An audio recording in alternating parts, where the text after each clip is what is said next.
Lah. Bismillahirrahmanirrahim. Assalamualaikum warahmatullahi wabarakatuh.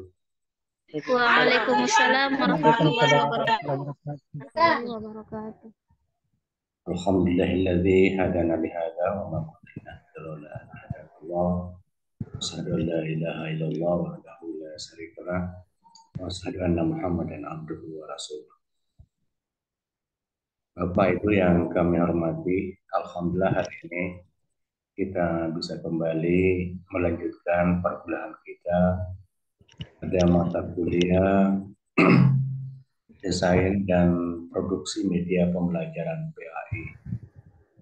Insya Allah hari ini kita akan mendiskusikan tema yang sangat penting untuk kita kaji bersama, untuk kita kembangkan ke depan.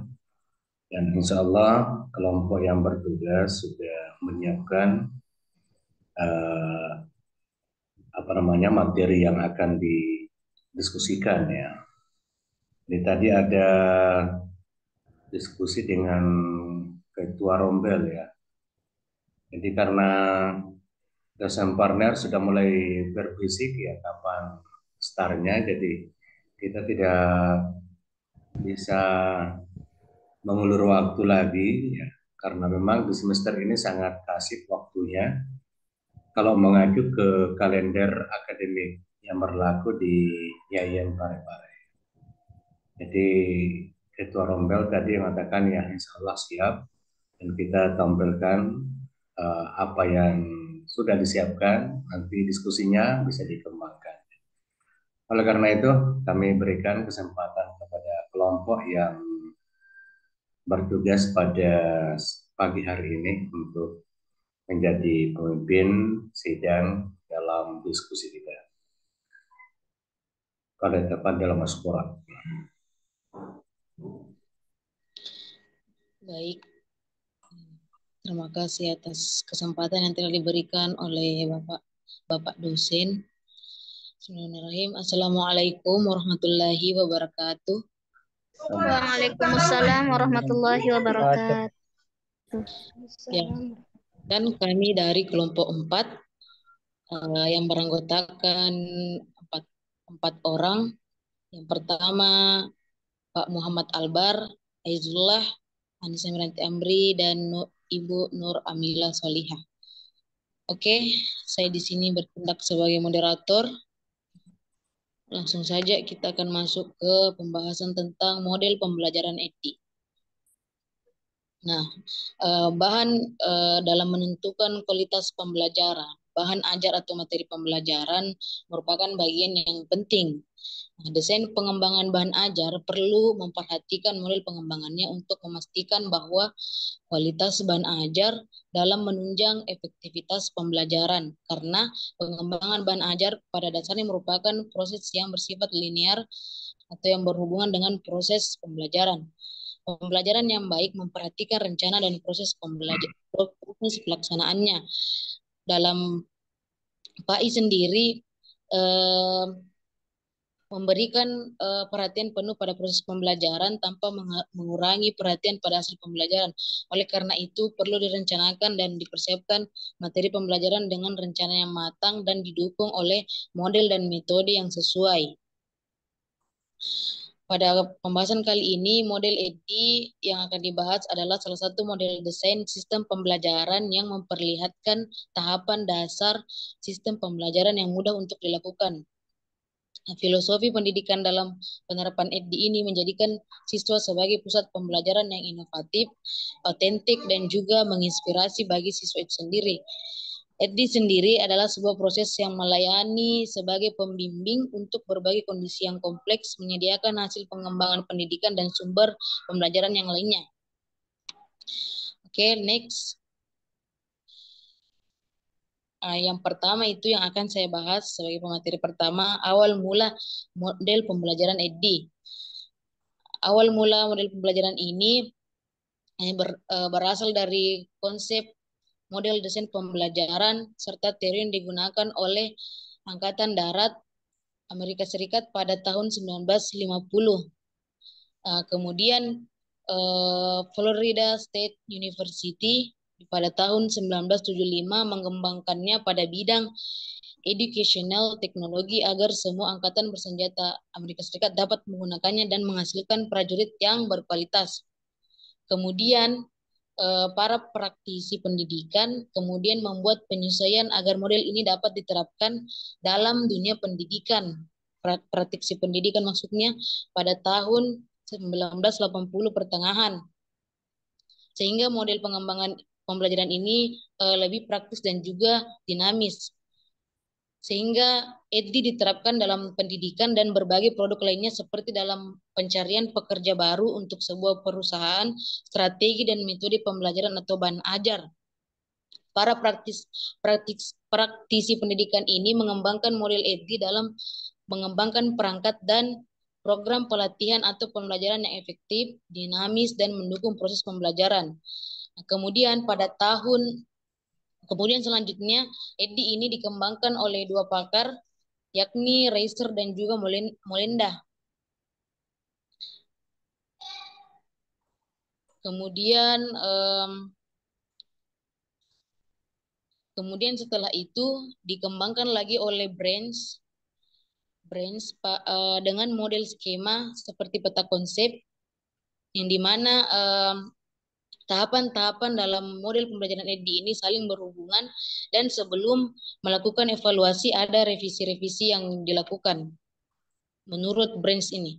Terus kemudian pada tahun 1996 model EDDI ini kemudian dikembangkan oleh Dick and Carey yang sekarang kita kenal biasanya ada pada materi pembelajaran pada I1, yang mana Dick and Carey ini merancang sistem pembelajaran dalam langkah-langkah pengembangan produk dalam model pengembangan EDDI yang lebih rasional dan juga lebih lengkap.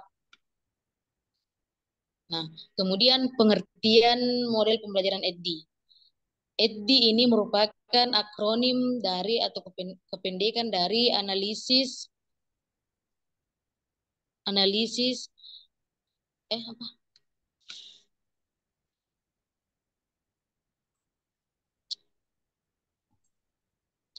EDDI ini merupakan akronim dari Analyze, Design, Develop, dan Implementation, serta Evaluate atau evaluasi. Nah, konsep model EDDI ini menerapkan untuk membangun kinerja dasar dalam pembelajaran, yakni konsep pengembangan sebuah desain produk pembelajaran. EDDI merupakan desain instruksional berpusat pada pembelajaran individu, memiliki fase langsung dan jangka panjang yang sistematis, dan menggunakan pendekatan sistem tentang pengetahuan dan pembelajaran manusia.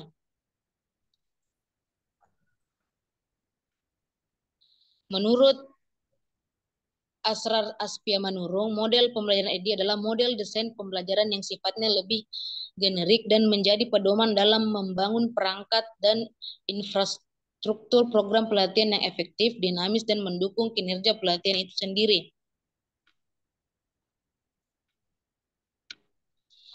Model penelitian pengembangan EDDI sesuai namanya merupakan model yang melibatkan tahap-tahap pengembangan model dengan 5 langkah atau fase pengembangan meliputi analisis, desain, development, implementation, dan evaluasi.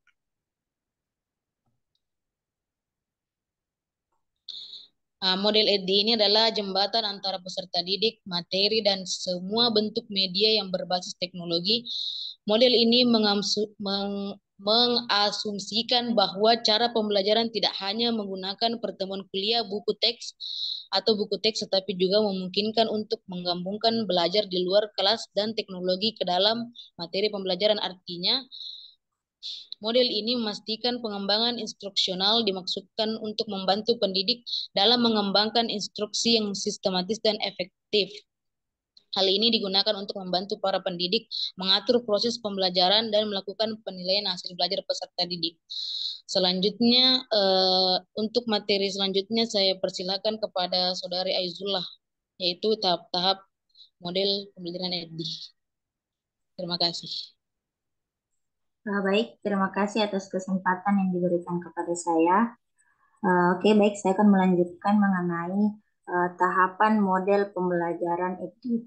Nah, jadi seperti yang telah dipaparkan sebelumnya, yang dimana EDD ini terdiri dari analyze atau analisis, implementasi, ada development, dan design dan evaluation.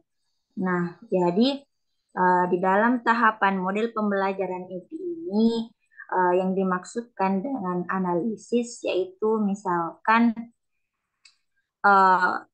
bagaimana menentukan masalah dan solusi yang tepat untuk menentukan kompetensi siswa itu sendiri. Nah, seperti mengidentifikasi penyebab terjadinya masalah di dalam pembelajaran dan melakukan pre-planning yang memikirkan atau memutuskan tentang mata pelajaran atau pelatihan apa yang akan diberikan. Kemudian ada desain yang dimana desain itu sendiri menentukan bagaimana kompetensi khusus, metodenya, bahan ajar atau strategi pembelajarannya. Yang selain itu, desain ini juga merupakan verifikasi hasil atau prestasi yang diinginkan, yaitu tujuan pembelajarannya, dan bagaimana menentukan metode atau strategi yang akan diterapkan. Kemudian ada development, atau pengembangan, yang dimana development itu sendiri memproduksi program dan bahan ajar yang akan digunakan di dalam program pembelajaran itu. Kemudian ada implementation, yang dimana implementation ini melaksanakan program pembelajaran tentunya dengan menerapkan desainnya atau spesifikasi program pembelajarannya, atau persiapan lingkungan belajar dan bagaimana pelaksanaan belajar itu dengan melibatkan siswa itu sendiri. Kemudian yang terakhir itu ada evaluasi, yang dimana evaluation ini tentunya kita melakukan evaluasi di dalam program pembelajaran dan evaluasi hasil belajar itu, serta atau bisa disebut dengan bagaimana menilai kualitas produk dan proses pembelajaran itu sendiri. Baik, demikianlah materi yang saya sampaikan. Saya kembalikan kepada moderator. Baik, itulah tadi pemaparan materi tahap-tahap model EDD yang dijelaskan oleh Saudari Aizullah. Selanjutnya, untuk materi selanjutnya itu model pembelajaran EDD dalam pendidikan agama Islam dan juga kelebihan dan kekurangannya yang akan dijelaskan oleh Saudari Nur Amila Solihah. Padanya saya persilakan. Baik, terima kasih kepada moderator. Saya akan melanjutkan poin materi pada kelompok kami, yaitu model EDI dalam pembelajaran PAIM. Untuk melakukan pembelajaran yang optimal, seorang guru PAI dapat menerapkan model generik EDI dalam pembelajarannya sesuai dengan kebutuhan pada tema yang akan dijelaskan kepada siswa. Hal ini akan membantu pembelajaran yang lebih sistematis dan mencapai hasil yang maksimal. Pembelajaran PAI dengan model EDI ini juga dapat mengarahkan hubungan siswa dan guru dan memberikan ilustrasi tentang kegiatan selama proses. Selain itu juga guru harus interaktif dalam menjelaskan dan memberikan hubungan pembelajaran sehingga pendekatan EDI ini dapat diadaptasi untuk hampir semua konteks pengembangan materi pada mata pelajaran PAIM. Poin selanjutnya yaitu kelebihan dan kekurangan model pembelajaran EDI. Terdapat kelebihan dan kelemahan pada model pembelajaran EDI ini. Adapun kelebihan pada model pembelajaran ini adalah model ini sederhana dan mudah dipelajari serta strukturnya yang sistematis. Seperti yang kita ketahui bahwa model EDI ini terdiri dari 5 komponen yang saling berkaitan dan terstruktur secara sistematis. yang artinya dari tahapan yang pertama sampai tahapan yang kelima dalam pengaplikasiannya harus secara sistematik. Adapun kelemahan dari model EDI ini sendiri, tahap analisisnya memerlukan waktu yang lama. Dalam tahap analisis ini, pendesain atau pendidik itu sendiri diharapkan mampu untuk menganalisis dua komponen dari siswa terlebih dahulu, yaitu analisis kinerja dan analisis kebutuhan. Dua komponen analisis inilah yang nantinya akan mempengaruhi lamanya proses menganalisis siswa sebelum tahap pembelajaran dilaksanakan. Mungkin itu saja dari saya. Saya kembalikan kepada moderator. Terima kasih.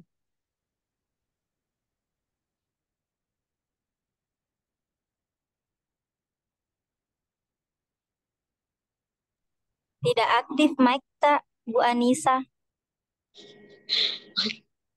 Maaf. Jadi itu tadi penyampaian materi dari saudari-saudari saya dari kelompok 4.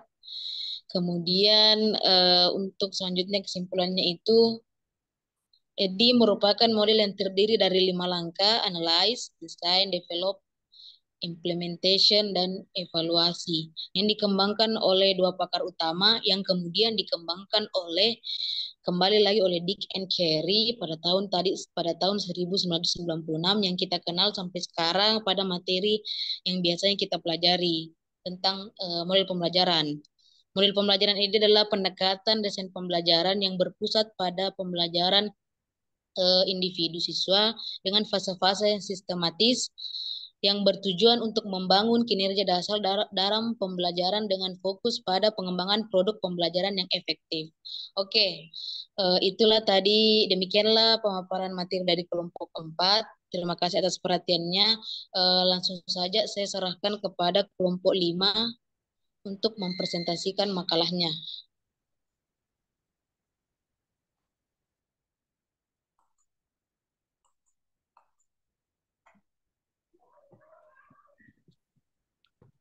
Ya baik, Bismillahirrahmanirrahim. Assalamualaikum warahmatullahi wabarakatuh. Waalaikumsalam warahmatullahi wabarakatuh. Waalaikumsalam warahmatullahi wabarakatuh. Nah, sebelumnya terima kasih kepada kelompok 4 karena telah mempersilahkan kami untuk mempresentasikan makalah kami. Nah, sebelum kami mempresentasikan makalah kami, kepada kelompok 5 bisa share dulu PPT-nya. Tapi temanku kelompok 5.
Ya, bagaimana kelompok 5?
Oke, baik.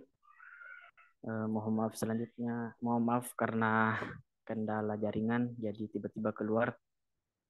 Baik, langsung saja. Baik, kami dari kelompok 5. Jadi adapun judul makalah kami yaitu tentang model pembelajaran Azure. Model pembelajaran Azure. Nah, jadi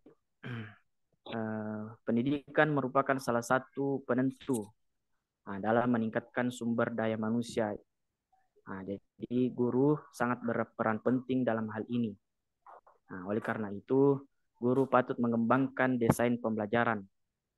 Nah, salah satunya adalah model Azure dalam pelaksanaan proses pembelajaran. Jadi Azure adalah adalah salah satu petunjuk dan perencanaan yang bisa membantu untuk bagaimana cara merencanakan, mengidentifikasi, menentukan tujuan, memilih metode, dan bahan serta evaluasi. Nah, model Azure ini merupakan rujukan bagi pendidik dalam membelajarkan peserta didik dalam pembelajaran yang direncanakan dan disusun secara sistematis. Nah, dengan mengidentifikasi teknologi dan media sehingga pembelajaran menjadi lebih efektif dan bermakna bagi peserta didik. Nah, untuk lebih jelasnya tentang model pembelajaran Azure, saya persilahkan kepada pemateri untuk menjelaskan lebih dalam tentang model pembelajaran Azure ini. Kepada pemateri pertama, tempat dan waktu saya persilahkan.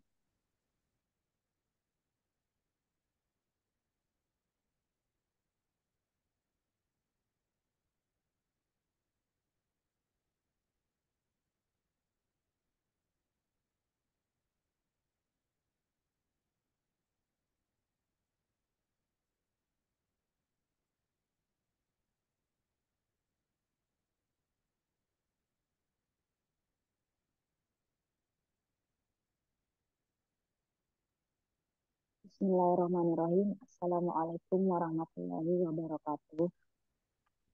Waalaikumsalam warahmatullahi wabarakatuh. Kali ini saya akan membawakan materi pertama dari kelompok kami, yaitu model Azure. Model Azure ini adalah salah satu model dalam suatu pembelajaran. Maaf Pak Yusril, layarnya.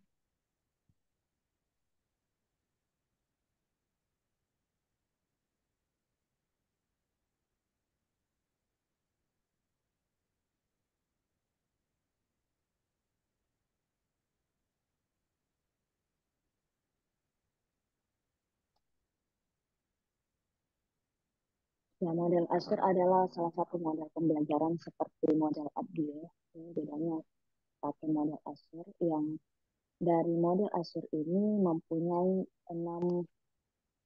enam proses yang sangat penting dalam eh, membuat materi atau apalagi membungkus semuanya menjadi sebuah materi pembelajaran atau proses pembelajaran supaya lebih menarik. Yang pertama adalah analis learner atau karakter. Ini analis learning karakter ini adalah menganalisis karakter pembelajar. Jadi nanti akan dijelaskan oleh pemateri selanjutnya mengenai analisis learning karakter. Secara garis besar ini tentang menganalisis karakter siswa yang akan kita ajar, mulai dari umur berapa yang akan kita ajar ini, kelas berapa, ataukah ini yang kita ajarkan perempuan atau laki-laki ataupun keduanya. Kemudian ada dikatakan state objective. State objective ini adalah tujuan pembelajaran. Jadi dari materi pembelajaran ini kita mesti merujuk tujuan pembelajaran apa yang ingin kita capai. Kemudian selective method, media dan materi. Ini memilih metode, media dan materi. Kita sesuaikan dengan kurikulum yang berlaku. Dan ada utilize media dan material. Ini penggunaan media dan materialnya juga disesuaikan. Ada juga require learning participation.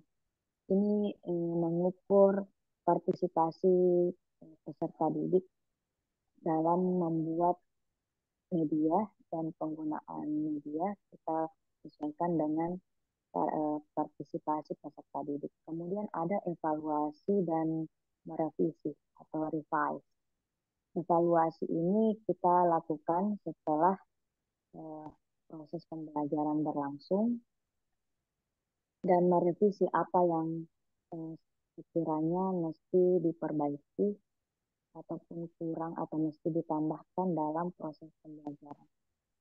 Kemudian slide selanjutnya akan dilanjutkan oleh pemateri segmen 3. Ya, saya kembalikan kepada moderator.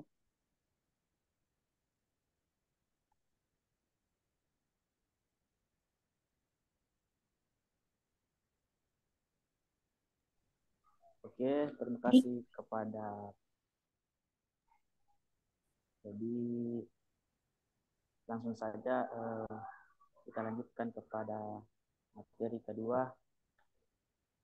Kepada materi kedua saya persilahkan. Baik, terima kasih atas kesempatan yang telah diberikan. Langsung saja pada tahap analyze learner. Tujuan utama dalam menganalisis termasuk pendidikan dapat memenuhi kebutuhan belajar siswa sehingga mereka mampu mendapatkan tingkatan pengetahuan dalam pembelajaran secara maksimal. Kemudian pada tahap state standard and objective, pada tahap model ini adalah merumuskan tujuan dan standar. Dengan demikian, diharapkan peserta didik dapat memperoleh suatu kemampuan dan kompetensi tertentu dari pembelajaran. Dalam merumuskan tujuan dan standar pembelajaran, perlu memperhatikan dasar dari strategi, media, dan pemilihan media yang tepat. Kembalikan kepada moderator.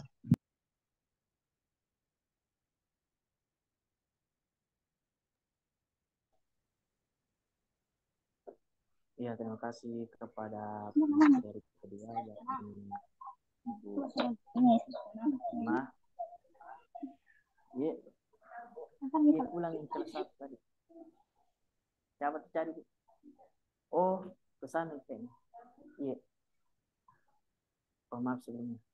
Jadi langsung saja kita lanjutkan untuk materi ketiga kepada Ibu Isriani Yunus untuk memaparkan materi ketiga. Tempat dan waktu dipersilakan. Baik, terima kasih atas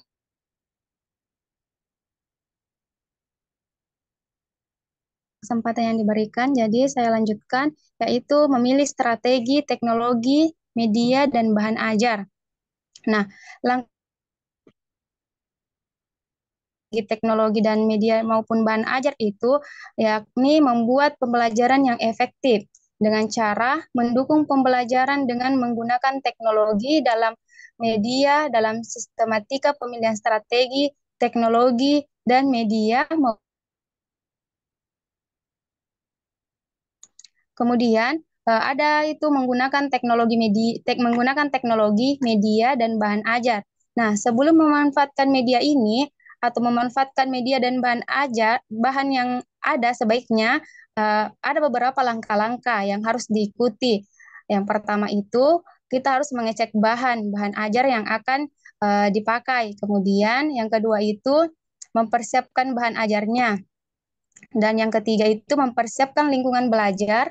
Kemudian yang keempat itu mempersiapkan pembelajaran itu sendiri. Kemudian yang terakhir itu menyediakan pengalaman belajar kepada peserta didik maupun pendidik. Oke, mungkin itu saja. Saya kembalikan kepada moderator.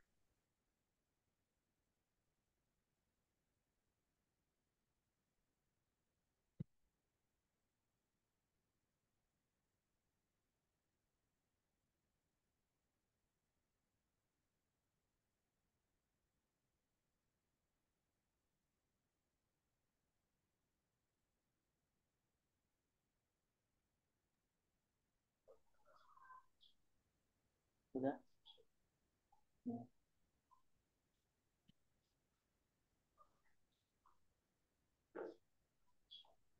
Nah, dan untuk materi terakhir, saya persilakan kepada Pak Yusril untuk memaparkan materi terakhir, materi keempat. Dipersilakan.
Baik, Bismillahirrahmanirrahim. Suaranya kedengaran tadi apa?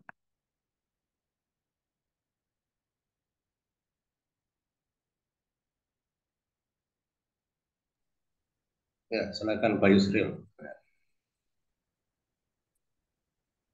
Ya, baik, Bismillahirrahmanirrahim. Sebelumnya mohon maaf Bapak Ibu sekalian karena lebih kurang badan dari semalam demam. Selanjutnya kami akan melanjutkan materi dari makalah kami, yaitu mengenai evaluate and revise atau mengevaluasi dan merevisi. Jadi tentunya kita tahu bahwa penilaian dan perbaikan merupakan aspek yang sangat mendasar untuk mengembangkan kualitas pembelajaran. Penilaian dan perbaikan dapat berdasarkan tahapan seperti pertama, penilaian hasil belajar siswa. Penilaian hasil belajar siswa yang otentik, kemudian penilaian hasil belajar portofolio, penilaian hasil belajar yang tradisional ataupun elektronik. Kemudian menilai dan memperbaiki strategi, teknologi, dan media. Kemudian revisi strategi, teknologi, dan media. Adapun beberapa fungsi evaluasi. Yang pertama, bahwa evaluasi merupakan alat yang penting sebagai feedback atau umpan balik bagi siswa. Kemudian evaluasi juga merupakan alat yang sangat penting untuk bagaimana kita mengetahui ketercapaian siswa dalam menguasai tujuan yang telah ditentukan. Lalu juga evaluasi tentunya memberikan informasi untuk mengembangkan program dalam sebuah kurikulum.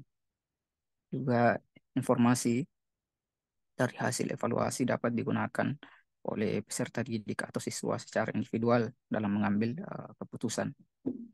Kemudian evaluasi juga berfungsi atau berguna untuk para pengembang kurikulum, khususnya dalam menentukan tujuan-tujuan khusus yang kemudian ingin dicapai.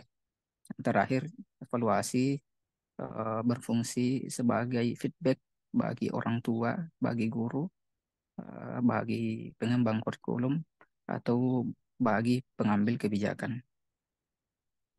Mungkin itu pemaparan dari kami. Mohon maaf atas segala kekurangannya. Saya kembalikan kepada Pak Wahyudi selaku moderator. Baik, terima kasih atas pemaparan dari kelompok dari Yusril. Sebelum itu kami mohon maaf karena dari pemaparan kami mungkin banyak yang kurang. Untuk lebih jelasnya kami buka sesi tanya jawab. Dan untuk lebih mengefektifkan saya kembalikan kepada moderator utama, yaitu moderator kelompok 4 untuk menjalankan sesi tanya jawab ini. Kepada moderator kelompok 4 saya persilahkan. Baik, terima kasih atas kesempatan yang telah diberikan. Jadi telah kita saksikan bersama tadi pemaparan materi dari dua kelompok sekaligus, dari kelompok 4 dan kelompok 5 yang membahas mengenai pembelajaran EDI dan juga ASYUR. Nah, untuk selanjutnya mungkin ada hal-hal yang ingin dikonfirmasi, mau diperjelas. Saya persilakan kepada Bapak Ibu sekalian untuk mengajukan pertanyaannya. Dan diberitahu kalau pertanyaannya ini untuk kelompok berapa dan untuk kelompok berapa.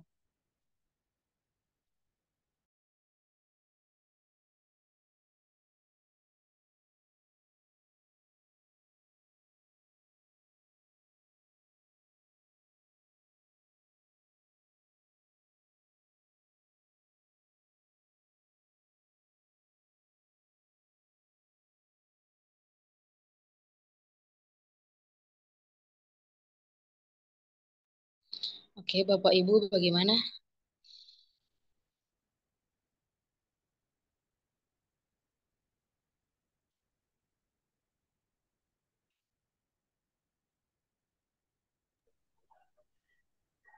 Tapi sedikit moderator. Iya, Pak Imam, silakan. Bismillahirrahmanirrahim. Assalamualaikum warahmatullahi wabarakatuh. Waalaikumsalam. Terima kasih atas kesempatan yang diberikan. Sangat menarik pokok bahasan atau diskusi kita hari ini materi tentang model desain EDI dan model desain Azure. Ya, untuk yang pertama saya mencoba untuk mengajukan pertanyaan pada kelompok 4. Ya, tadi telah dibahasakan Ibu Nur Amila bahwa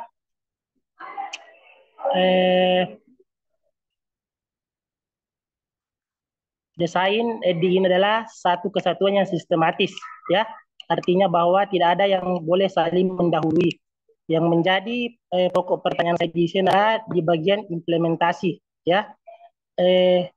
Karena sebagus dan sekeren apapun desain atau perencanaan atau pengembangan yang kita lakukan, tetapi ketika di tahap implementasi atau pelaksanaan itu tidak berjalan sesuai dengan apa yang telah kita rencanakan, nah, yang menjadi pokok di sini adalah bagaimana kemudian kita bisa mempertanggungjawabkan hasil evaluasi yang kemudian akan kita lakukan untuk pengembangan berikutnya. Sekiranya di tahap implementasi itu tidak berjalan sesuai dengan apa yang telah kita desain atau telah kita kembangkan. Ya, mungkin seperti itu. Nah, kemudian untuk kelompok 5 yang membahas tentang model Azure, ya, kalau tadi di model EDI bahwa semua komponennya itu saling terkait, ya, artinya tidak ada yang bisa mendahului dan berjalan secara sistematis. Ya, kemudian yang saya pertanyakan di kelompok Azure ini, apakah sistemnya sama, ya, yang di Azure ini, apakah kita juga harus sistematis atau bagaimana sistem keterkaitannya yang saya maksud seperti itu sebagai sebuah mata rantai, ya. Oke, seperti itu. Sekian, Assalamualaikum warahmatullahi wabarakatuh. Tapi bisa diulang pertanyaan dari kelompok 5 karena bersamaan dengan lonceng sekolah tadi. Tapi Pak Imam ulang pertanyaan untuk kelompok 5 karena bersamaan tadi dengan bunyinya lonceng sekolah, jadi ulang. Oh iya, terima kasih. Baik, untuk kelompok 5, tadi saya mempertanyakan bahwa bagaimana keterkaitan antara semua komponen dari desain Azure itu, mulai dari analis sampai evaluasi and revise sebagai sebuah mata rantai. Bagaimana tingkat keterkaitan itu? Apakah mereka bisa saling ketika ada yang satu yang tidak terpenuhi, apakah kita bisa langkah selanjutnya dan bagaimana kemudian efeknya seperti itu? Terima kasih.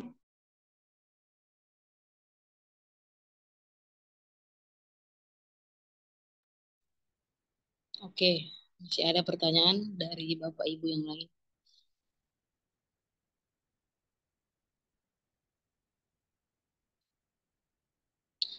Kalau belum ada, saya izin langsung menjawab pertanyaan dari Pak Imam yang mempertanyakan bagaimana sih kalau misalnya dalam tahap implementasi itu tidak berjalan sebagaimana yang kita sudah rancang dari tahap-tahap sebelumnya. Jadi kita sebagai guru tidak bisa menghindari yang namanya rencana yang tidak sesuai dengan apa yang kita sudah rencanakan. Nah, kalau misalnya dalam pembelajaran EDI ini kalau menurut pendapat saya implementasinya tidak terlaksana sesuai dengan rencana, kan kita kan dalam pembelajaran EDI ini model pembelajarannya memiliki sifat tahapan-tahapan yang secara berulang-ulang dilakukan, mulai dari analisis, terus ke desain, terus development, terus implementasi. Nah, kalau misalnya implementasinya tidak sesuai dengan yang direncanakan, maka perlu peninjauan kembali dan juga mencari umpan balik dari setiap tahap, apakah ada umpan baliknya, dan lakukan penyesuaian sesuai dengan tahap-tahap yang tahap-tahap yang terjadi pada saat itu. Jadi kita jangan terlalu terpaku dengan rencana yang sebelumnya. Kan kita sebagai seorang guru itu harus kreatif dalam beradaptasi dengan lingkungan dan juga pembelajaran yang terjadi saat itu juga, meskipun tidak sesuai dengan rencana yang telah direncanakan. Terus proses berulang ini memungkinkan adanya penyempurnaan meskipun tidak sama sekali sempurna 100% dari rencana, dan juga mengalami sedikit peningkatan secara terus-menerus dari pengulangan tahapan EDD ini. Kan yang tadi saya sebutkan bahwa pada awal mula model pembelajaran EDD ini yang dikemukakan oleh Branch, yang dimana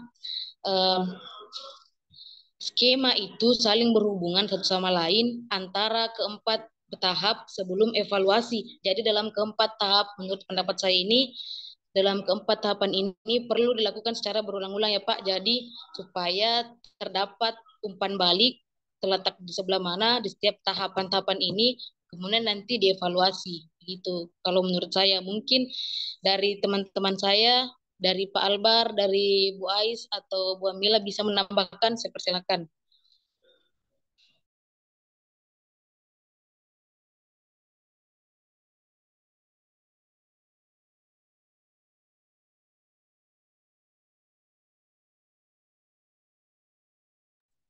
Oke, baik. Terima kasih atas kesempatan yang diberikan.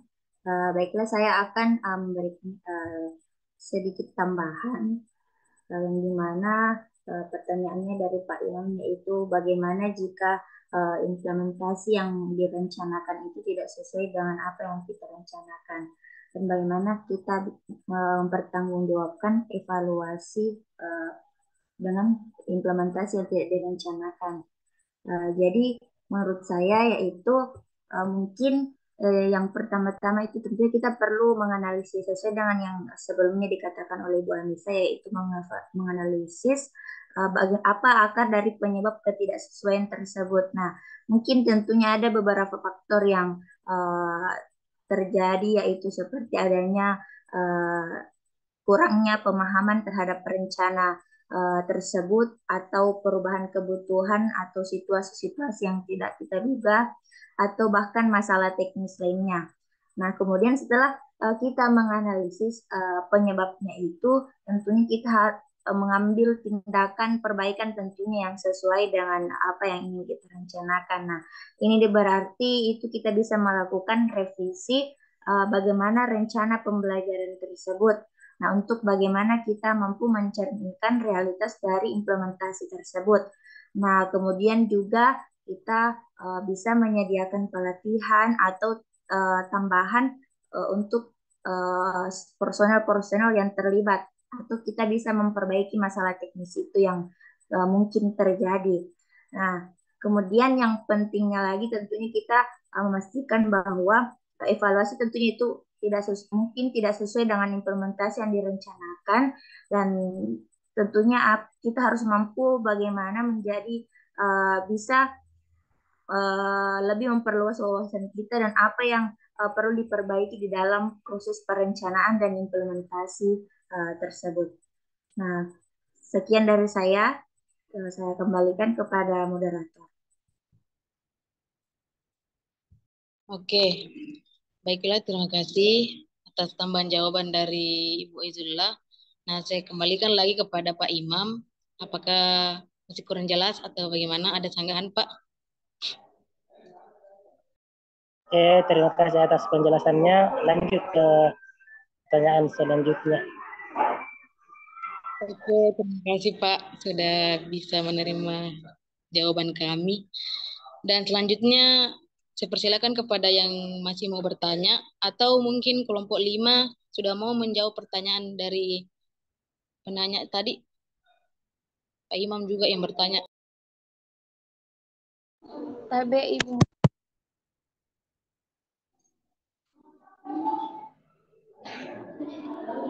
Ibu, bagaimana? Ibu Jurusan?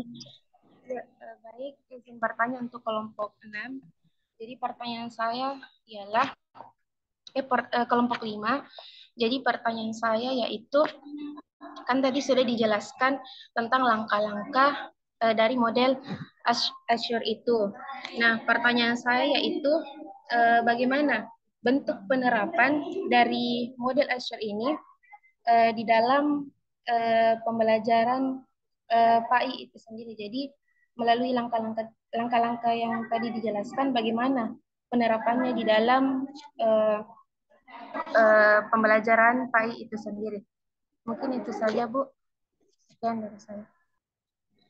Oke, baik. Terima kasih. Untuk pertanyaan dari kelompok 5 itu tadi ya.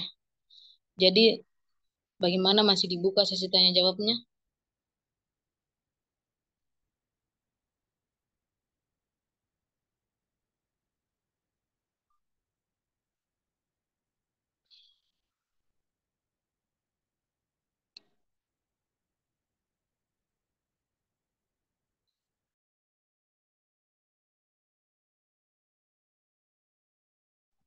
Sebagai moderator. Iya, Bu Anissa Fitri. Saya persilakan. Baik, terima kasih atas kesempatan yang diberikan kepada saya. Jadi begini, seperti yang kita ketahui bahwasanya model ADIA ini memiliki 5 tahap yang dimana diawali dengan tahap analisis, kemudian desain, pengembangan, implementasi, dan evaluasi. Nah, mungkin ini menyambung dari pertanyaan Pak Imam yang mana jika seandainya pada tahap apakah implementasi ini jika seandainya tidak sesuai dengan apa yang telah direncanakan dari segi produk, jadi apakah kembali ke tahap analisis atau bagaimana?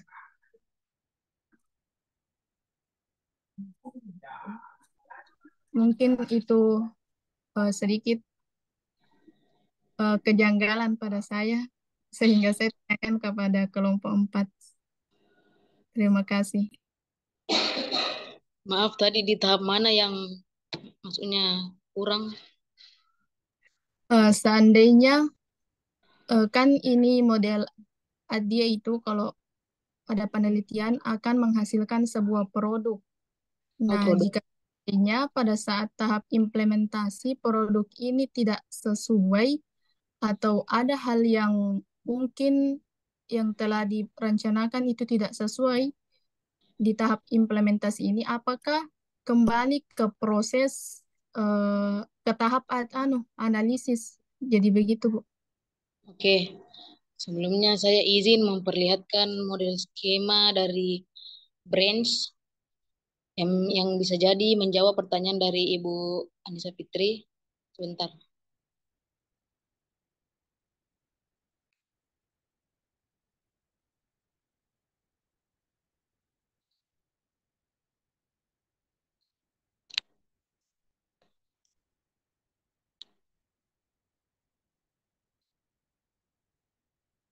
Nah, kalau menurut pemahaman saya, di sini saya merujuk pada model EDDI yang dikembangkan dalam bentuk skema oleh branch setelah model ini dikembangkan oleh Molinda. Nah, di sini tadi pertanyaannya bagaimana kalau produknya itu tidak sesuai dengan yang diharapkan, apakah kembali lagi ke analisis atau bagaimana? Kalau saya menginterpretasikan gambar ini, skema ini bahwa semua 4 kan ada 5 tahapan.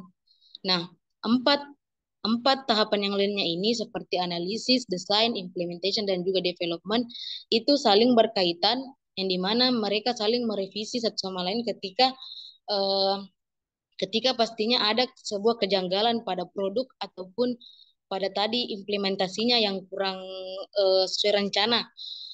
Terus setelah itu baru nanti terakhir dievaluasi kembali semua.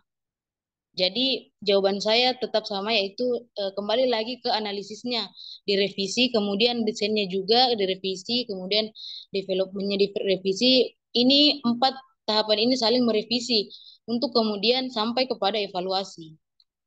Begitu. kalau menurut pemahaman saya. Bagaimana Ibu Anissa Fitri atau teman-teman saya bisa menambahkan? Saya silakan.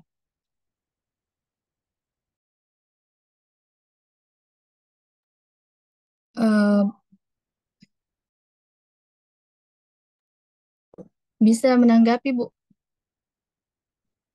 Iya, dipersilahkan. Baik, terima kasih atas jawaban yang diberikan. Namun mungkin pertanyaan saya ini hanya ingin menyamakan pendapat karena sependek pengetahuan saya, jika produknya bermasalah, maka ada yang dikatakan validasi ahli, baik dari ahli materi atau media. Nah, jika memang kembali ke tahap analisis, berarti dapat dikatakan model pembelajaran ini seperti dengan model pembelajaran bersiklus. Karena kalau kita melihat begitu, maka kita kembali ke tahap ke penelitian tindakan kelas, karena penelitian tindakan kelas itu bersiklus. Jika pada terakhir itu sudah berada pada tahap terakhir, maka kembali ke tahap awal pada siklus 2. Jadi, apakah memang penelitian ini atau pengembangan model pembelajaran ini juga bersiklus begitu, Bu? Kalau sesuai dengan pemahaman saya, sependek pemahaman saya, betul yang dikatakan oleh Ibu Anissa Fitri bahwa memang model EDD ini membutuhkan validator dari produknya ya. Nah, dan kemudian untuk memvalidasi ini, menurut saya validasi ini termasuk dalam tahapan-tahapan dari EDD yang dimana memang mirip-mirip dengan PTK yang dimana berulang-ulang dan bisa dikatakan juga sebenarnya siklus karena bisa berulang sebelum masuk kepada evaluasi. Begitu kalau menurut saya. Jadi itu tadi yang validasi produk itu berada pada tahapan desain yang dimana desain dari produk ini kemudian direvisi lagi. Ya mungkin penjelasan saya tadi kurang ngena di Ibu Nisa Fitri jadi kurang paham ya. Mungkin itu saja. Bagaimana? Sangga lagi. Baik. Terima kasih atas jawaban yang diberikan. Pada dasarnya, saya rasa pengembangan ini tidak bersiklus karena hanya kembali ke tahap validasi ahli atau di pengembangan itu juga masuk tahap validasi ahli. Sependek pengetahuan saya. Namun, melihat penjelasan dari Ibu Anissa Miranti bahwasanya kita tidak boleh menutup diri menerima apa yang baru atau hal baru yang orang berikan atau masukan, karena pada dasarnya seperti yang kita ketahui, setiap kita adalah masing-masing guru dan memang berhak untuk memberikan masukan. Jadi mungkin dari penjelasan Ibu Anissa Miranti, saya rasa cukup dan bisa jadi masukan bagi saya untuk mencari tahu kembali apakah apa yang saya ketahui dengan Ibu Anissa ketahui itu yang berdasarkan penjelasannya dapat saya lagi ramu untuk menambah pengetahuan bagi saya sendiri. Mungkin cukup dan saya kembalikan ke moderator. Ya, oke. Jadi terima kasih atas tanggapannya. Jadi kenapa saya mengatakan atau mengeluarkan pendapat bahwasanya model pembelajaran ini seperti PTK berulang-ulang karena saya mengambil rujukan dari ini tadi skemanya Brains yang dimana siklusnya ini berulang dan revisinya juga bisa berulang sebelum dia sampai ke tahap evaluasi dan mungkin saja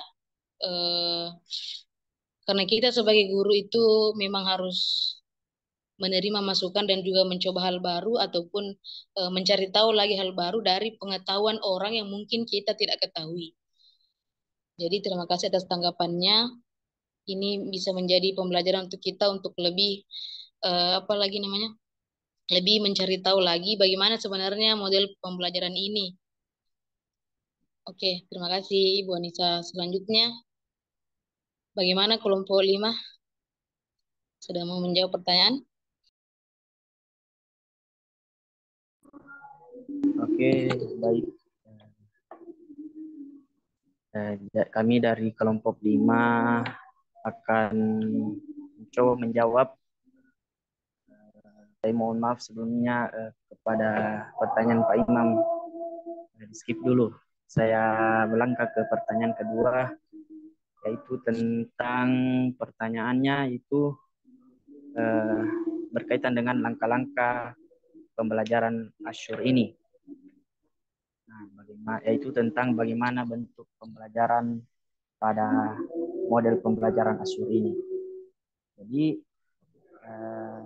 sama seperti model pembelajaran lainnya, yaitu tentang adanya analisis learning karakteristik, yaitu menganalisis karakteristik siswa terlebih dahulu sebelum melakukan pembelajaran ini. Nah, di mana tujuannya agar guru dapat mengenali karakteristik siswa yang akan melakukan proses pembelajaran. Nah, selanjutnya, langkah selanjutnya itu state performance objective, yaitu menentukan tujuan pembelajaran. Nah, dalam langkah ini, guru menentukan tujuan sesuai dengan silabus atau kurikulum. Nah, tujuan ini merupakan penjabaran dari kompetensi pengetahuan, keterampilan dan sikap yang akan dimiliki oleh siswa setelah menempuh proses pembelajaran. Nah, langkah yang ketiga yaitu memilih metode atau media dan materi yang akan dipelajari. Nah, dalam hal ini guru harus pintar untuk memilih metode, media, dan bahan ajar yang sesuai untuk siswa. Nah, kesesuaian ini dapat dilihat dari karakteristik siswa, sesuai dalam memilih dan mempengaruhi kesesuaian dalam memilih dan mempengaruhi aktivitasnya, efisien dan daya tarik siswa dalam belajar. Nah, langkah selanjutnya yaitu pemanfaatan bahan ajar, baik itu pemanfaatan media pembelajaran. Ketika guru sudah dapat memilih bahan ajar dan media yang sesuai, guru harus dapat memanfaatkan baik dengan metode yang telah dipilih. Guru juga harus mempersiapkan kelas dan membentuk sarana pendukungnya setelah memilih metode yang akan diajarkan. Nah, ada beberapa kelebihan atau nilai plus dari model pembelajaran Asyur ini, yaitu yang lebih banyak komponen dibandingkan model materi pembelajaran lainnya, yaitu lebih banyak komponennya seperti dalam sistem penyampaian, dalam penilaian proses belajar ajar. Komponen tersebut juga banyak analisis pembelajarannya dan strategi penilaian belajar. Kedua itu nilai plusnya itu sering diadakan pengulangan kegiatan dengan tujuan untuk mengevaluasi pembelajaran yang belum tercapai. Nah, juga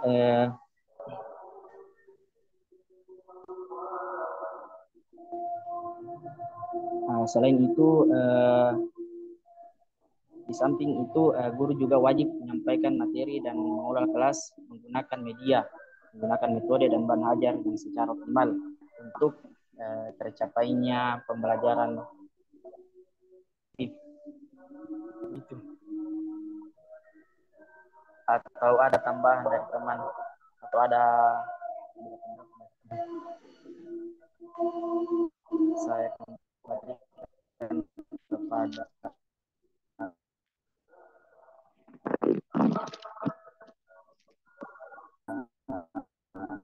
Ibu sama.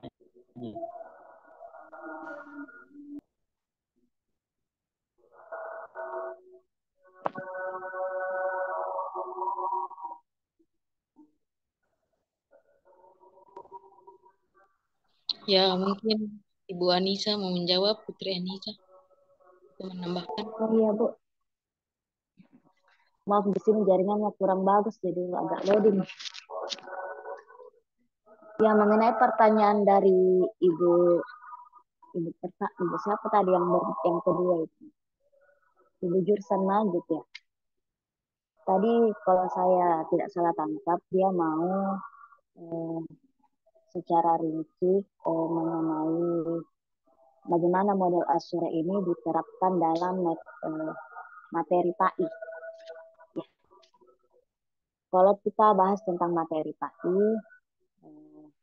kita tahu bahwa materi PAI ada beberapa, ada Al-Quran, hadis, sejarah, fikih, dan lain sebagainya. Saya opsional saja ya penjelasan contohnya tentang Asyura ini. A itu analisis learning karakter. Maksudnya, yang pertama kita lakukan dalam membuat program model pembelajaran ini adalah menganalisis karakter pembelajar. Kita analisis dulu peserta didik yang mau kita ajar. Ini peserta didik kelas berapa? Peserta didik ini berapa cewek, berapa cowok, itu juga mempengaruhi nanti dalam membuat media ataupun apa namanya teknologi atau apa lagi namanya teknologi pembelajaran itu nanti ditentukan sesuai dengan analisis karakter pembelajar ini. Kemudian dianalisis juga cara belajarnya anak-anak. Kita lihat bahwa anak-anak misalnya cenderung belajarnya itu audiovisual, ataukah cenderung visual saja, ataukah cenderung tekstual. Kita juga analisis itu. Setelah kita analisis hal-hal yang dianggap penting, kemudian kita lanjut ke state method, media, dan material. State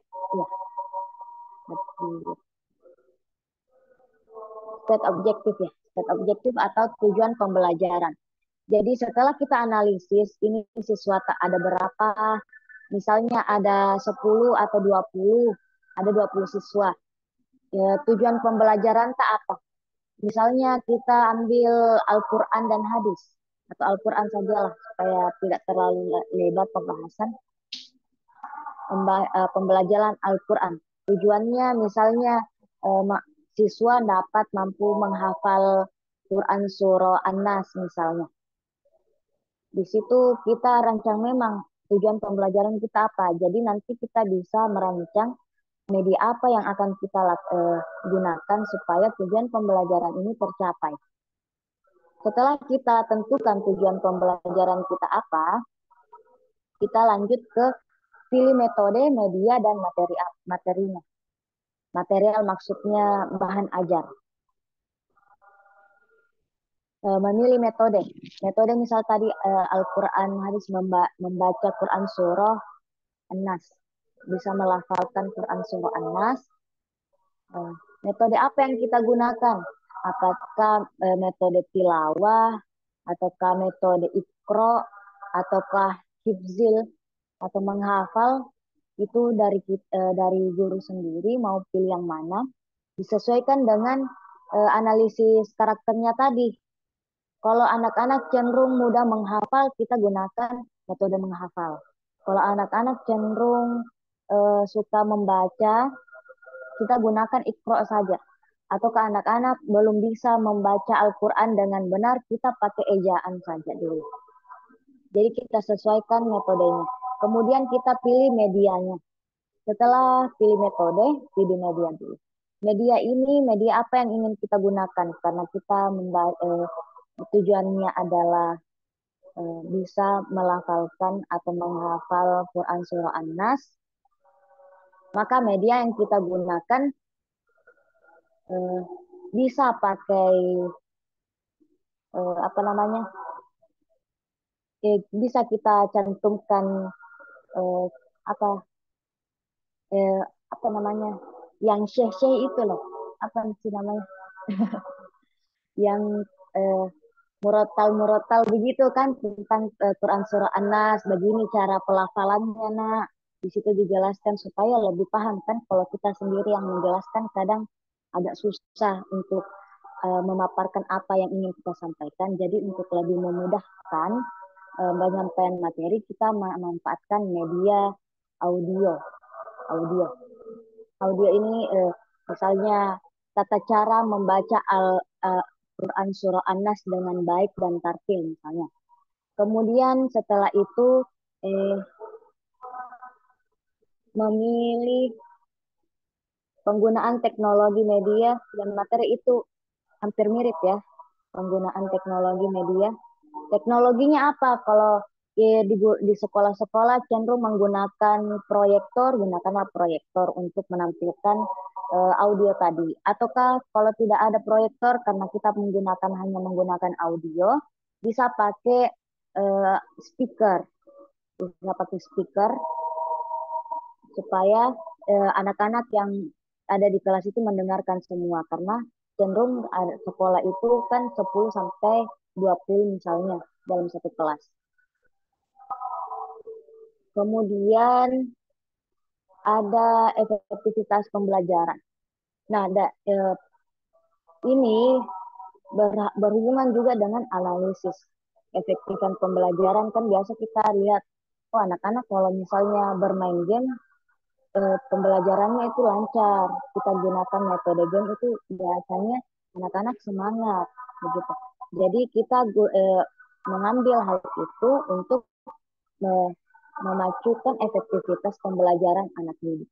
Misalnya metode kita untuk mengaktifkan efektivitas peserta didik sesama, misalnya teman kelompok, teman bangku sama-sama saling menyimak atau tasmi Al-Quran surah An-Nas ini, temannya bacakan, temannya yang satu lihat dan betulkan apa yang temannya bacakan itu. Biasanya metode ini digunakan pada saat di pondok ya. Jarang kayaknya saya lihat di sekolah-sekolah itu kalau betul-betul belajar tentang Al-Qurannya saja, biasanya tentang teori. Kemudian ada evaluasi dan revise. Dan evaluasi ini dalam model pembelajaran As-Sure, dia menggunakan evaluasi yang tradisional atau otentik ya. Biasanya diberikan sebuah tugas mengenai tadi pembelajaran. Setelah tugasnya dikumpul dan diperiksa oleh guru, maka guru akan melihat keefektivitasan atau hasil belajar peserta didik. Nah, dari situ guru bisa menilai atau merevisi apa yang mesti dikurangi atau ditambah dalam membuat model pembelajaran selanjutnya. Di sini desain As-Sure pasti memiliki kelebihan. Kelebihannya itu ada sederhana dan mudah diterapkan serta dapat dikembangkan oleh pendidik. Tapi kurangnya di sini adalah model ini tidak mengukur dampak terhadap proses belajar karena tidak didukung oleh komponen suprasistem serta adanya penambahan tugas dari pengajar. Jadi kayak begitu tadi saya sampaikan, sudah diperiksa tugasnya anak-anak, baru kita tahu keefektivitasan pembelajaran atau tujuan pembelajaran ini tercapai atau tidak. Itu kekurangan dari model As-Sure. Saya kira seperti itu. Untuk pertanyaan Pak Imam, saya mau jawab sedikit. Kalau saya tidak salah tangkap, pertanyaannya mengenai sistematis ya. Apakah model As-Sure ini sistematis seperti ADIE? Ya, saya jawab iya Pak, karena ini baku sambung-sambung, connect begitu. Jadi kita tidak bisa menentukan dulu tujuan pembelajaran. Kalau kita tidak tahu kita mau mengajar apa, kita tidak bisa menentukan media apa. Kalau kita tidak tahu pembelajaran apa yang akan kita ajarkan. kita juga tidak bisa mengevaluasi siswa kalau kita belum melaksanakan pembelajaran. Saya rasa seperti itu. Saya kembalikan ke moderator.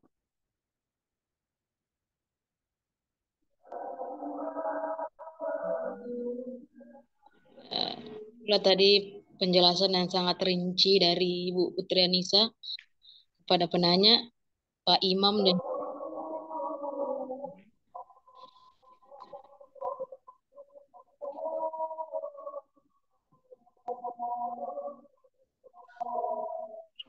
Terima kasih atas jawaban yang telah diberikan oleh Mbak Dery.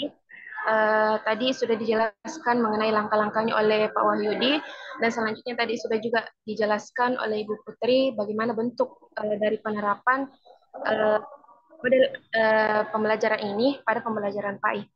Mungkin terima kasih atas jawabannya Bapak dan Ibu. Saya kembalikan.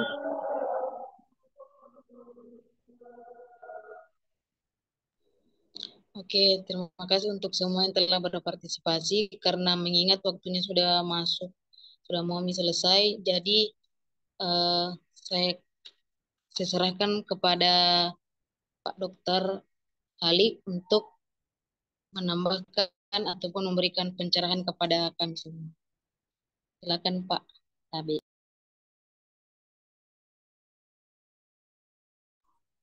Ya. Terima kasih Bapak Ibu. Alhamdulillah hari ini kita telah mendiskusikan dua jenis model pengembangan ya, yang dapat diadaptasikan dalam pengembangan atau desain dan produksi media pembelajaran PAI. Dua yang kita bahas adalah model EDI dan Azure. Jadi ini merupakan salah satu atau dua ini yang lazim digunakan oleh para pengembang media pembelajaran itu sendiri, sehingga penting untuk kita bahas, untuk kita pahami bagaimana tahapan-tahapannya, prosedurnya, dan seterusnya, agar nantinya kalau kita ingin mengembangkan media dapat digunakan salah satunya ya, sesuai dengan apa yang kita inginkan atau apa yang kita kuasai. Saya ingin menambahkan sedikit catatan dari apa yang diperbincangkan tadi. Jadi yang pertama adalah yang namanya pengembangan ya. Pengembangan ada dua persepsi ya. Yang mana yang pertama itu pengembangan itu harus ada dulu produk awal yang akan dikembangkan. Jadi misalnya kalau Bapak Ibu punya media yang ada sekarang, kemudian dinilai ada beberapa kekurangan atau kelemahan, atau semangat belajarnya anak didik itu mulai kendor, maka ada inisiatif untuk ingin mengembangkan lebih efektif atau lebih praktis di dalam kegiatan pembelajaran. Itu persepsi yang pertama. Jadi harus dimulai dengan produk awal. Jadi apa yang mau dikembangkan kalau tidak ada produk awalnya. Jadi itu pandangan pertama. Pandangan yang kedua itu adalah tidak mesti ada produk awal. Jadi kalau dalam arti produk awal yang dimaksud ini adalah karya pribadi masing-masing. Boleh jadi ada produk dari karya orang, kita melihat, baru kita kembangkan sendiri ya. Jadi itu ada opsi ya. Dan biasanya kalau kami di penelitian sponsorship dari apakah itu Kementerian Agama atau dalam Kementerian Pendidikan Tinggi, Pendidikan Nasional, itu disarankan bahwa untuk pengembangan ya, penelitian pengembangan itu harus punya produk dulu yang bersangkutan. Jadi setelah ada produk itu baru dikembangkan. Karena di situ ada argumentasi kenapa harus dikembangkan, apa sebabnya, bagaimana prosedurnya, apa tujuan, dan seterusnya. Itu semua akan dipertimbangkan. Kemudian dari berbagai jenis pengembangan, ya, tentu hampir memiliki kesamaan dalam konteks prosedural, mekanisme. Tetapi ada ciri khasnya masing-masing. Tapi sebelum saya bahas itu, saya tadi mendengar bahwa ada menghubungkan PTK, ya, penelitian tindakan kelas. Jadi ya memang dalam konteks metodologi penelitian ya ada PTK, penelitian tindakan kelas, dan ada penelitian pengembangan. Jadi itu bedanya di situ. Masing-masing punya coupling ya wilayah tersendiri dalam kajiannya tentang metodologi penelitian. Nah, kalau PTK itu sifatnya lebih spesifik, tidak bisa digeneralisasi karena tidak punya populasi sampel, skopnya sangat kecil karena hanya bersifat kasuistik di dalam kelas. Sedangkan pengembangan itu ya itu lebih fleksibel, lebih terbuka, ya. Kemudian ada penggunaan populasi sampel, analisis datanya lebih mengarah ke statistikal. Kalau PTK itu ya tentu selalu mengarah kepada analisis data kualitatifnya. Jadi itu kira-kira perbedaan, meskipun tadi ada siklus, ada tahapan-tahapan ya, tapi beda siklusnya. Nanti kita lihat ya dari pertanyaan tadi itu yang menghubungkan ke sana.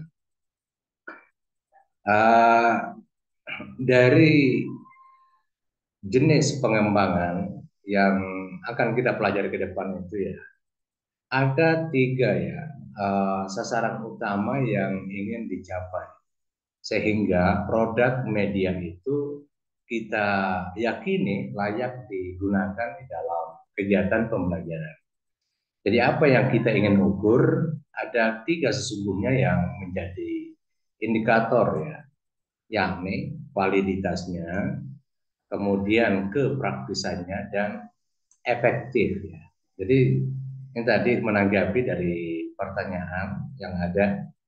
Jadi apapun model yang digunakan dalam pengembangan, pasti ujung-ujungnya itu ingin melihat bagaimana tingkat validitasnya, bagaimana tingkat kepraktisannya, dan bagaimana tingkat efektivitasnya dari produk yang kita kembangkan itu. Jadi kalau ini sudah bisa diukur dan mendapatkan nilai yang bagus, maka dengan sendirinya produk itu layak digunakan. Nah, tadi ada yang menarik ya, bagaimana kalau salah satunya atau produknya itu tidak tidak layak atau tidak efektif untuk digunakan. Apa kembali ke awal? Jadi kalau misalnya ya di EDI itu sifatnya lebih luas, cakupannya lebih luas. Ketika memulai dari analis, itu semua komponen eksternal itu akan dikaitkan dengan kesiapan pengembangan media. Jadi analisnya beda. Kalau Azure itu analisnya hanya fokus ke peserta didik. Jadi kalau EDI itu dia lebih melihat bagaimana kebijakan sistem ya, seperti profil pelajar Pancasila itu harus menjadi bagian dari referensi ya untuk mengembangkan media. Bagaimana sistem pembelajaran dalam kurikulum merdeka, itu aspek kebijakan. Kemudian kebutuhan-kebutuhan ya. Ketika ada media yang ingin kita kembangkan, kira-kira media ini membutuhkan apa saja? Apakah tersedia di sekolah atau bagaimana? Jadi misalnya membutuhkan jaringan internet, apakah di sekolah ada wifi dan seterusnya? Itu akan dilihat seperti itu. Kemudian ada peserta didik ya. Jadi peserta didik itu bagian dari komponen yang dianalisis dalam EDI. Kemudian sumber daya, ketersediaan sumber daya pendukung ya, termasuk anggarannya apa ada dan seterusnya. Lalu ada kontes ya. lingkungan sekolah, lingkungan masyarakat, termasuk sosial budaya, itu kita sesuaikan dengan hal itu. Lalu di dalam analisis ini di etik kita harus melihat dulu kira-kira kendalanya apa. Jadi perlu diprediksi ya kendala-kendala yang akan dihadapi ketika media ini dikembangkan. Ya, jadi ini adalah analisis dalam tahapan pertama yang misalnya ada produk media yang kita ingin kembangkan dan tentu melihat secara komprehensif. Kemudian yang kedua, setelah kita analisis seluruh variabel yang terkait, lalu kita mulai desain. Jadi desain ini tentu komponen-komponen di situ, misalnya tujuan, lalu bahan ajar, kemudian strategi pembelajaran, format media. Jadi itu semua disinkronkan di dalam desain.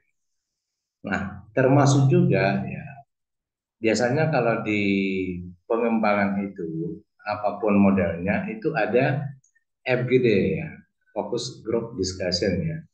Jadi FGD ini dihadirkan berbagai stakeholder yang terkait. Misalnya guru, akademisi, kemudian peserta didik. Kalau ada pengawas ya pengawas, di situ kumpul untuk membicarakan tentang perangkat pembelajaran yang kita rancang, yang kita desain. Jadi disitulah menghadirkan berbagai pandangan dari berbagai pihak yang terkait untuk mendesain perangkat pembelajaran. Nah, tadi ada yang disebutkan atau yang disinggung tentang validitas ahli. Jadi dalam EDI ada yang disebut dengan validasi ahli itu dengan pendekatan survei. Jadi ada beberapa komponen media yang kita siapkan. Kita ingin memvalidasi dari perspektif ahli. Nah, ahli ini susah untuk didatangkan atau ketemu langsung karena berbagai kesibukan. Dan padahal ahli itu cukup banyak lah yang kita bisa akses dan seterusnya. Jadi ada namanya validasi yang bersifat survei atau konsensus. Jadi kita berikan semacam angket kepada ahli yang ditunjuk atau yang dipilih. Nanti dari angket itu baru dia mengisi terkait dengan pertanyaan-pertanyaan. Kemudian setelah itu dikumpulkan ya, misalnya ada 10 ahli mengisi angket, lalu kita kumpulkan. Itu lalu kita analisis ya, mana ahli memberikan jawaban yang paling banyak, dominan, itulah yang kita jadikan sebagai produk awal ya. Dan itu dianggap sebagai valid ya, karena ada ahli yang terlibat dan melalui dengan salah satu prosedur, yakni melalui dengan pendekatan konsensus ya, atau survei. Itu yang bisa meringankan ya daripada kita undang di dalam FGD. Nah, kemudian pengembangannya. Pengembangan di sini tentu lebih menghubungkan kepada bagaimana pembuatan dan pengujian ya. Jadi media yang kita buat kita uji coba di lapangan. Nah, uji coba ini ya sifatnya uji coba terbatas. Jadi uji coba terbatas itu di kelas kecil. Nah, biasa dulu misalnya kalau kita melakukan pengembangan di kelas 1 SMP misalnya, di kelas 1 itu ada 4 kelas. Jadi yang kita gunakan itu adalah kita ambil misalnya dari tiap kelas itu 4 orang ya, 4 orang kita ambil lalu dikumpulkan dalam satu kelas. Jadi kalau 4 kali 4 16 itu ya 16 orang itulah yang disebut dengan kelas kecil, diuji cobakan di situ. Nah, ketika ada kegagalan atau tidak tercapai tingkat efektivitasnya dan kepraktisannya, maka ditinjau kembali, direview, bukan lagi kembali ke analisis. Ya. Jadi beda kalau di siklusnya PTK itu kembali ke awal lagi setelah melakukan refleksi. Tapi ini hanya menguji melihat mereview kembali. Kenapa bisa dalam kegiatan uji coba ini belum praktis dan belum efektif? Ada apa ya? Akhirnya dilihatlah dalam aspek medianya itu sendiri. Jadi ini juga yang perlu diperhatikan ya. Kalau di pengembangan ini yang dilihat, yang dikoreksi adalah produknya ya. Tapi kalau di PTK itu yang lebih banyak diamati itu adalah respon peserta didik. Jadi responnya itu akan menjadi input untuk dibenahi daripada produk yang kita uji cobakan. Jadi itu di dalam uji coba di kelas kecil boleh jadi 1-2 kali. 1-2 kali. Jadi ketika dianggap sudah valid, ya, validnya tadi itu dari survei, sudah praktis, kemudian sudah efektif, lalu masuk lagi ke implementasi. Jadi implementasi ini tentu lebih masuk ke wilayah penggunaan kelas besar. Jadi penggunaan kelas besar itu bisa diundang semua kelas 1 SMP tadi yang 4 kelas itu dalam satu ruangan di aula. Lalu kita gunakan itu. Nah, karena kita ingin bahwa media yang kita kembangkan ini bukan hanya pada skop kecil yang relevan. Kalau kecil itu peserta didiknya kecil berarti sedikit fenomena karakteristik peserta didik. Tapi kalau di kelas yang besar pasti banyak dinamika, banyak fenomena di dalam kelas. Kira-kira bagaimana tingkat kepraktisan dan efektivitas media yang kita gunakan. Jadi itu kita uji cobakan di situ. Ya bahkan ada yang menilai bahwa itu lebih langsung dibawa masuk ke dalam kelas. Jadi kelas 1, kelas 1A, 1B, 1C, 1D itu digunakan di situ. Nah, nanti evaluasinya ya ada istilah mengikut di evaluasinya itu di formatif dan sumatifnya. Jadi salah satu yang sedikit berbeda ya kalau di EDI ini prosesnya lama ya karena dia harus menunggu di pendekatan formatifnya itu dan sumatifnya. Atau bahkan nanti selesai semester baru dievaluasi apa efektif dan praksis media yang kita uji coba. Jadi itu merupakan gambaran singkat dari EDI dalam konteks bagaimana tahapan-tahapan di dalam pengembangan satu produk yang kita ingin uji cobakan di dalam kelas. Jadi intinya kalau EDI itu punya kelemahan ya sedikit waktu lama digunakan karena tadi evaluasinya itu sampai misalnya ada 2 penekanan ya setelah selesai pembelajaran dan juga setelah selesai periode pembelajaran. Apakah itu triwulan atau semesteran ya. Jadi itu agak lama dalam prosesnya. Kemudian dalam EDI ini juga memerlukan banyak sumber daya termasuk keuangan, ya, melibatkan banyak orang, MGD, macam-macam. Gitu. Kemudian katanya ada selektif untuk media-media tertentu yang digunakan di dalam konteks ini. Mungkin ini kurang relevan kalau penggunaan platform-platform yang berbasis digital karena semakin membutuhkan karena kajiannya itu sifatnya lebih luas, skopnya lebih luas, sehingga kalau hal-hal yang spesifik ini dinilai kurang relevan. Misalnya tadi platform digital, assessment tools ya, atau penggunaan PowerPoint dari aplikasi tanpa macam-macam. Itu kayaknya EDI itu kurang bisa menyelesaikan masalah di situ. Karena skopnya itu lebih luas, komprehensif, dan lebih global ya. Kalau misalnya yang tadi saya sebutkan contoh itu kayaknya lebih relevan untuk penggunaan Azure. Jadi karena Azure itu lebih kepada hal-hal yang lebih spesifik ya. Jadi kita bisa melihat dalam konteks Azure ini analisisnya itu ya langsung ke peserta didiknya. Jadi kalau mau bikin media langsung nanti peserta didiknya itu. bagaimana usianya, tingkat perkembangan daya nalarnya, kemampuan berbahasanya, gaya belajarnya seperti apa, pengalamannya, wawasannya, minat dan motivasinya. Jadi benar-benar ada analisis itu mengarah kepada peserta didiknya. Jadi tidak lagi memikirkan bagaimana aspek eksternal, kebijakan dan seterusnya. Pokoknya langsung fokus ke peserta didik. Sehingga di sini agak lebih spesifik, lebih detail kalau bicara ASO itu sendiri.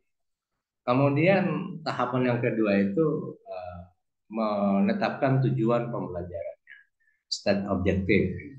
Jadi tujuan ini ya tentu mengacu kepada perangkat pembelajaran.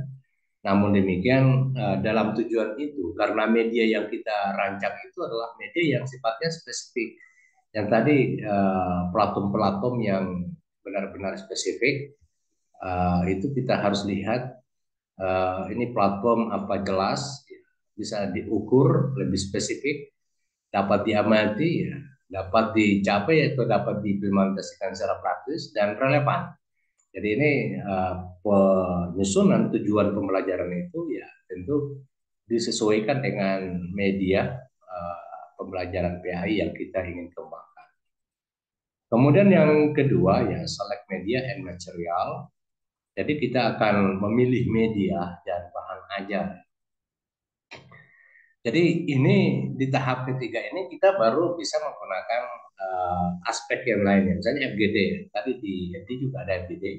Kalau ini memilih media dan bahan ajar, itu kita sebagai peneliti itu baru bisa melakukan FGD. Jadi menghadirkan orang-orang yang terkait, yang punya kompetensi, termasuk ahli, untuk memilih media dan bahan ajar itu. Jadi media apa yang kita ingin kembangkan, lalu bagaimana bahan ajarnya ya. Kalau visualnya seperti apa, audionya seperti apa, cetaknya bagaimana, kalau media interaktifnya seperti apa bahannya. Jadi selalu menghubungkan antara media dan bahan ajar. Nah di sini betul-betul kita duduk bersama, kita mengundang. Jadi kalau biayanya dianggap mahal ya memang mahal ya. Salah satu penelitian termahal di dalam konteks metodologi penelitian adalah penelitian pengembangan. Karena selalu melibatkan orang-orang di luar dari peneliti, terutama stakeholder yang terkait dan termasuk ahli itu sendiri. Jadi misalnya kalau kita ingin mengembangkan bahan ajar berbasis digital apa itu ya? Apakah menggunakan model Prezi? Jadi itu ahli yang kita undang itu kan beberapa ya. Ada ahli Prezi, ada ahli bahan ajar, dan ada ahli termasuk ahli media itu sendiri. Jadi media pembelajarannya ada ahli platform digitalnya dan ada ahli bahannya. Bahan ajar di sini dalam arti materi pelajaran itu sendiri. Jadi menghadirkan 3 ahli itu ya cukup menyita banyak biaya juga ya. Jadi ini sehingga mahasiswa itu kadang-kala menghindari ya penelitian dalam konteks pengembangan. Jadi kadang-kala juga ada mahasiswa yang sudah terlanjur, waduh, kalau dipaksakan nanti gagal atau berhenti, ya, putus asa dan menghilang selamanya ya. Kadang-kala juga ada mahasiswa seperti itu. Karena itu tadi awalnya tidak paham tentang pengembangan, dia ambil itu, contohnya ketika ketemu dengan ahli metodologi, harus mengikuti dengan kaidah yang ada dan seterusnya. Akhirnya dia stres. Teman-temannya sudah tujuan tutup, dia masih berkutat di wilayah proposal. Ya karena itu, tapi alangkah hebatnya kalau ada mahasiswa seperti ini, dan dulu ada mahasiswa pasca itu mengambil pengembangan itu. Saya lupa dia pakai jenis pengembangan apa. Tapi ya dulu ada mahasiswa yang banyak uangnya, betul-betul dia melakukan FGD. Kemudian memanfaatkan media dan bahan ajar, utilize media and material. Jadi sini uji cobanya itu ya. Jadi setelah memilih media, select, kemudian utilize, itu menguji cobakan. Uji cobanya itu sama dengan EDI itu sendiri. Jadi uji coba di kelas kecil dan kelas besar ya, kelas mikro dan kelas makro. Jadi ketika di kelas kecil ini sudah dianggap baik, ya, praktis dan efektif, itu baru masuk ke kelas makro. Jadi kalau forumnya itu adalah KKG atau MGMP, maka misalnya MGMP di Parepare soreang dulu dijadikan sebagai kelas mikro. Nanti MGMP si Kota Parepare baru dikatakan kelas makro ya. Nah, kemudian setelah itu ada ya require learner participation. Jadi bagaimana partisipasi peserta didik. Jadi ini betul-betul melihat bagaimana respon dan minat peserta didik terhadap produk yang kita kembangkan itu. Jadi dia akan lihat, akan memberikan tugas, memberikan pertanyaan, ya, kemudian menciptakan suasana pembelajaran yang berkolaborasi. Nah, disinilah kita akan melihat partisipasi dinamika di dalam kelas itu sendiri. Setelah itu baru dilakukan evaluasi. Jadi kalau ESUR ini penggunaan evaluasi itu berbeda dengan ED ya. Jadi ED itu evaluasinya setelah pembelajaran. Kalau ESUR ini evaluasi itu bagian dari pengembangan. Jadi itu bagian dari tahapan pengembangan di dalam konteks proses-proses penelitian itu. Jadi tidak menunggu pembelajaran yang ada di kelas itu sendiri. Jadi evaluasi dalam ESUR ini betul-betul setelah dilihat, dicoba bagaimana tingkat validitasnya, kepraktisannya, dan efektivitas media yang kita gunakan itu. Setelah itu baru kita lakukan sosialisasi dan diseminasi. Jadi itu juga tuntutannya di dalam penelitian pengembangan. Semua produk yang dihasilkan melalui proses pengembangan itu dituntut melakukan sosialisasi dan diseminasi. Jadi sosialisasi itu kalau misalnya level guru, KKG atau MGMP, ya kita harus sosialisasikan kepada seluruh peserta MGMP KKG. Kalau diseminasi berarti kita dituntut untuk mempublikasikan melalui dengan seminar lokal, nasional, internasional, melahirkan proceeding atau melalui dengan jurnal. Jadi itu tuntutannya juga di dalam model pengembangan baik EDI maupun ESUR itu sendiri. Jadi saya kira ini catatan tambahan dari saya terkait dengan bagaimana penggunaan model pengembangan di dalam memperbaiki kualitas media pembelajaran PAI itu sendiri. Jadi masih ada beberapa model pengembangan yang dimasukkan di dalam kurikulum. Insyaallah nanti dosen partner saya, Dr. Usman ya, kalau tidak salah, yang akan melanjutkan untuk berkolaborasi dan bereksplorasi ya, bersama dengan Bapak dan Ibu sekalian. Saya kira untuk pertemuan secara teoritik kita cukupkan sampai di sini, dan insya Allah untuk bentuk ujian tengah semester itu bisa makalahnya itu direvisi menjadi sebuah sebuah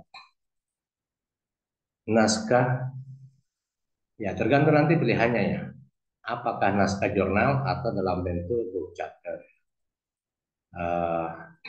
Kalau book chapter ya hanya berapa 5 bab. Kemudian nanti kalau Pak Usman, Dr. Usman mau bergabung, itu nanti setelah itu baru kita kumpulkan ya, supaya nanti pada mata kuliah ini punya produk yang dihasilkan dan kita bisa lihat produknya dan menjadi kenang-kenangan untuk di masa depan. Segera demikian Bapak Ibu sekalian, mohon maaf jika dalam pertemuan kita selama ini ada hal yang kurang berkenan, dan saya bukanlah malaikat, tentu semakin ingin membenahi diri, semakin terbuka ruang untuk terjebak dalam kehilapan dan kesalahan. Jadi termasuk ya terima kasih ya kepada Bapak Ibu atas partisipasinya yang selama ini penuh dengan kesabaran dalam membersamai, menakar pikiran ya, mengkaji tema-tema yang sangat penting untuk kita pahami dan kuasai. Segera demikian untuk pertemuan kita kali ini, kita akhiri dengan bersama-sama baca kalimat Alhamdulillahirrahmanirrahim. Assalamualaikum warahmatullahi wabarakatuh. Waalaikumsalam warahmatullahi wabarakatuh.